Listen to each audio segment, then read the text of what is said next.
What is going on, everybody? Welcome back to the Nerdy Mark channel. I'm Sid the Nerdy Mark, and today I have your review of NXT and 205 Live. NXT kicked off with the War Raiders taking on the NXT Tag Team Champions, the Undisputed Era, Roderick Strong and Kyle O'Reilly defending the titles, and this was a good match. I really enjoyed this one. The Era working on Rose legs for the majority of this match, so kind of just to weaken him up a little bit and kind of soften him up and whatnot. Very amazing technical match, really.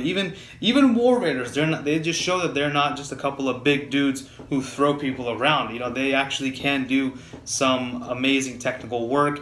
They can even do flips, you know, that it's crazy. So I mean, the War Raiders, they're really an amazing team, and I'm really starting to like them a lot. I know that they did a lot of stuff as War Machine in Ring of Honor and New Japan, so I'm excited to see them here on NXT chopping it up with the Undisputed Era for ROH people in the ring. This is pretty cool. I like that. A lot of spots in this match that I really don't want to get too in detail with, so I suggest you just go check this out. The match ended when it looked like the Raiders got this match won, but Adam Cole baby interfered, but they quickly fought that off, and then later on a returning Bobby Fish came to help out his Undisputed Era buddies. He came in and beat up Rowan Hansen with a chair. He still has a brace on his leg, much like Tommaso Ciampa does, but of course he has been medically cleared, so they are 4 men strong once again. I'm excited to see what happens at War Games when all 4 members of the Era inevitably take on the War Raiders, possibly Ricochet, and maybe one more person. I'm hoping that one person is Matt Riddle, because that would be really awesome. And speaking of the Undisputed Era and Adam Cole baby, we did have his girlfriend Britt Baker making her appearance in NXT. I think this is her second or third appearance. I believe she's debuted before. But anyway, Britt Baker came in to take on Shayna Baszler, the former NXT Women's Champion, who of course has a shot at the women's title due to her rematch clause with Kairi Sane at Evolution. This was basically a squash when Shayna Baszler did that thing where she basically dislocated Baker's arm somehow, and Britt Baker was kind of crying and everything. Kind of surprising to see, and I mean, I kind of understand why they did it like this, but still, it kind of sucks for me to see someone who did such a good job at All In, and then she comes in here and she kind of basically just fodder for Shayna Baszler. But I kind of understand it, but still a little bit disappointing for me. We now have Oney Lorcan and Danny Burch returning after Oney Lorcan, of course, had to get surgery for his face after his match with the Undisputed Era, and they take on Bing and Rocky, and one of who looks like a younger version of Minoru Suzuki. But luckily, it's not Minoru Suzuki. I don't think if he ever does come to NXT, he should never be reduced to this. Though I personally think he's going to stay in Japan for the rest of his days. However, this was a decent enough match. Good back and forth. This was actually more competitive than what I expected.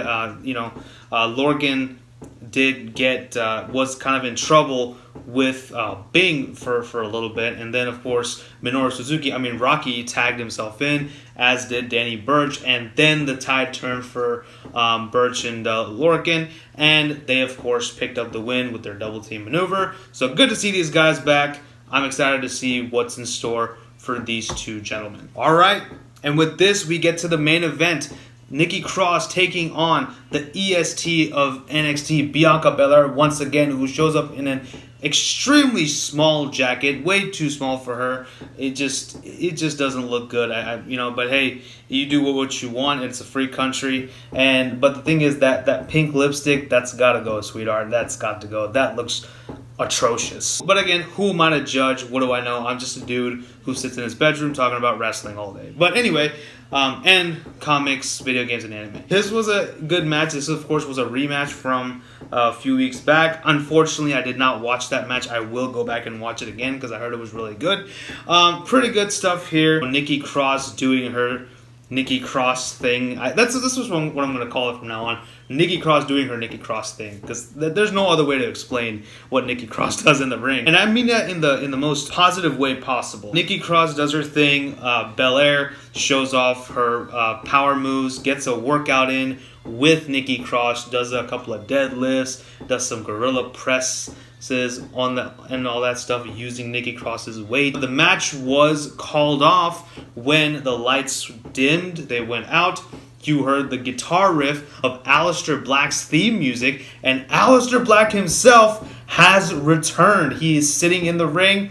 Nikki Cross sees him. She's extremely happy, like a puppy dog when you come back home from work. And she is, of course, called closer by Aleister Black. And he says, "Tell me." And Cross whispers something into Aleister's ear, which makes him irate. And that is how the show ends. So a lot of intrigue going on. Black has returned, and he knows who has attacked him.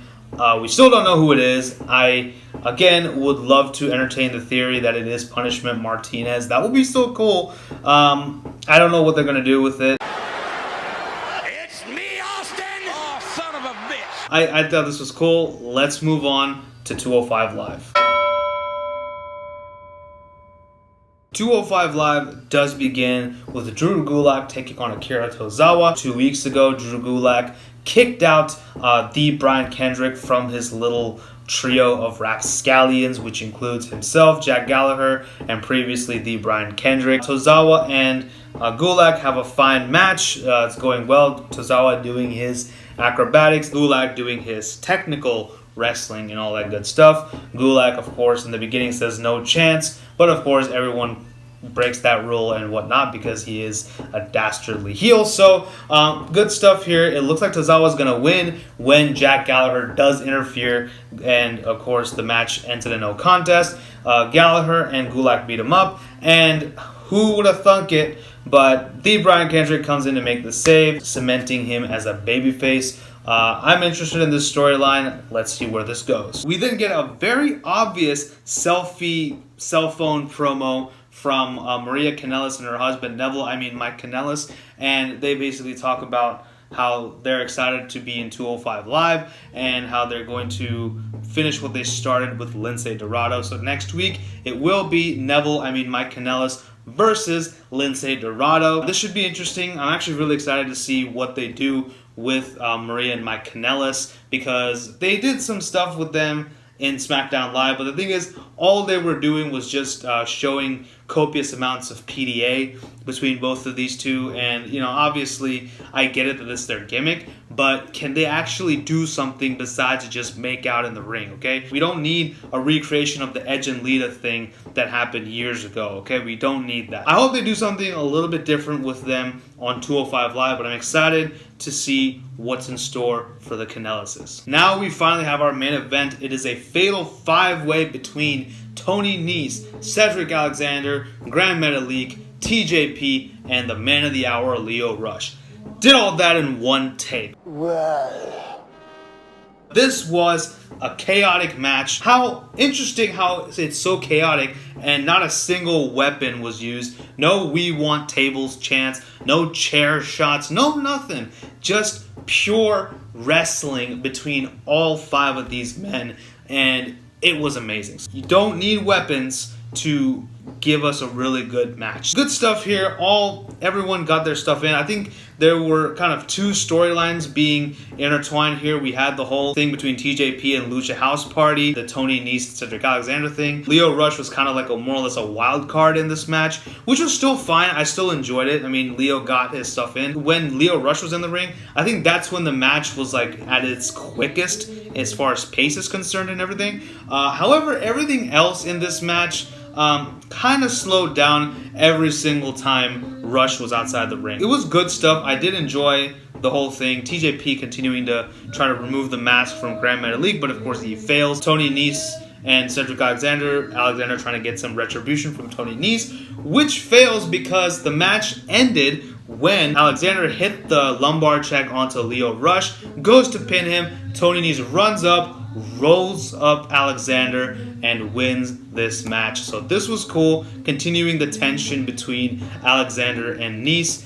I am really looking forward to the rubber match between these two. So I really enjoyed both NXT and 205 Live this week. I don't know which I think was better. I guess maybe NXT just by a hair, but both were just really amazing. But as far as NXT goes, my favorite match of the night was definitely War Raiders versus Undisputed Era. But I did like the ending to Nikki Cross versus Bianca BelAir 2 with Aleister Black returning. That was good stuff. So NXT, I think, had 2 events of the night for me. As far as 205 Live goes, definitely the Fatal 5-Way match.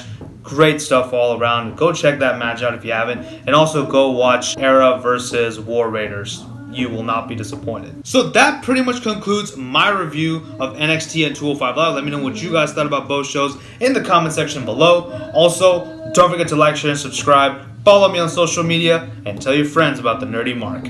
Thank you all so much for watching. Thank you so much for the support. This is Sid signing off. You guys take care. Bye-bye.